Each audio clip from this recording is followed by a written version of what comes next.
ವಿಧಾನ ಪರಿಷತ್ ಎಲೆಕ್ಷನ್ನಲ್ಲಿ ಜಿಟಿ ದೇವೇಗೌಡ ಅವರು ಇವತ್ತು ಮೊದಲನೆಯವರಾಗಿ ಬಂದು ಮತ ಚಲಾಯಿಸಿದರು. ಅವರು ಮತ ಚಲಾಯಿಸಿದಾಗ ಹಲವು ಅನುಮಾನಗಳು ವ್ಯಕ್ತವಾಗಿತ್ತು. ಮುನಿಸಿಕೊಂಡ ಜಿಟಿ ದೇವೇಗೌಡರು ಪಕ್ಷಕ್ಕೆ ಕೈ ಕೊಟ್ರೇನೋ ಅಂತೆಲ್ಲ ಚರ್ಚೆಯಾಗಿತ್ತು.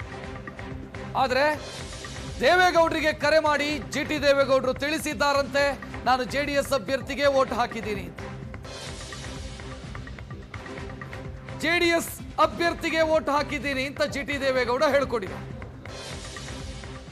ಆತ್ಮಸಾಕ್ಷಿಯ ವೋಟು ಅದು ಜೆಡಿಎಸ್ಗೆ ಅಂತ ಜಿಟಿ ದೇವೇಗೌಡ ಅವರು ಹೇಳಿರೋದು. ಆ ಮೂಲಕ ಅನುಮಾನಗಳಿತ್ತು,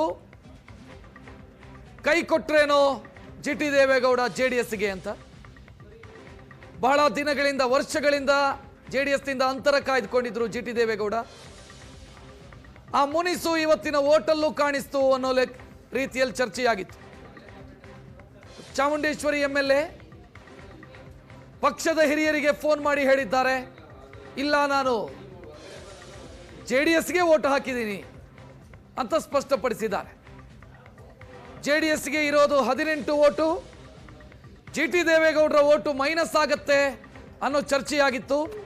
ಇಲ್ಲ, ಜಿಟಿ ದೇವೇಗೌಡರು ಪಕ್ಷದ ವಿರುದ್ಧ ಹೋಗಿಲ್ಲ ಅನ್ನೋ ಮಾಹಿತಿ.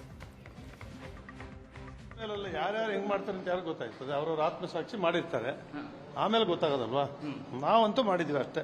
ನೀವು ನಿಮ್ಮ ಆತ್ಮಸಾಕ್ಷಿ ಪ್ರಕಾರ ಮಾಡಿದೀವಿ ಅಷ್ಟೇ. ಓಕೆ, ನಮ್ಮದ್ರ ಮೇಲೆಲ್ಲ ಯಾರ್ಯಾರು ಹೆಂಗ್ ಮಾಡ್ತಾರೆ ಅಂತ ಯಾರು ಗೊತ್ತಾಗ್ತದೆ, ಅವ್ರವ್ರ ಆತ್ಮಸಾಕ್ಷಿ ಮಾಡಿರ್ತಾರೆ, ಆಮೇಲೆ ಗೊತ್ತಾಗೋದಲ್ವಾ. ನಾವಂತೂ ಮಾಡಿದೀವಿ ಅಷ್ಟೇ. ನೀವು ನಿಮ್ಮ ಆತ್ಮಸಾಕ್ಷಿ ಪ್ರಕಾರ ಮಾಡಿದೀವಿ ಅಷ್ಟೇ. ಓಕೆ, ನಮ್ಮದ್ರ ಮೇಲೆಲ್ಲ ಯಾರ್ಯಾರು ಹೆಂಗ್ ಮಾಡ್ತಾರೆ ಅಂತ ಯಾರು ಗೊತ್ತಾಗ್ತದೆ, ಅವ್ರವ್ರ ಆತ್ಮಸಾಕ್ಷಿ ಮಾಡಿರ್ತಾರೆ, ಆಮೇಲೆ ಗೊತ್ತಾಗೋದಲ್ವಾ. ನಾವಂತೂ ಮಾಡಿದೀವಿ ಅಷ್ಟೇ. ನೀವು ನಿಮ್ಮ ಆತ್ಮಸಾಕ್ಷಿ ಪ್ರಕಾರ ಮಾಡಿದೀವಿ ಅಷ್ಟೇ.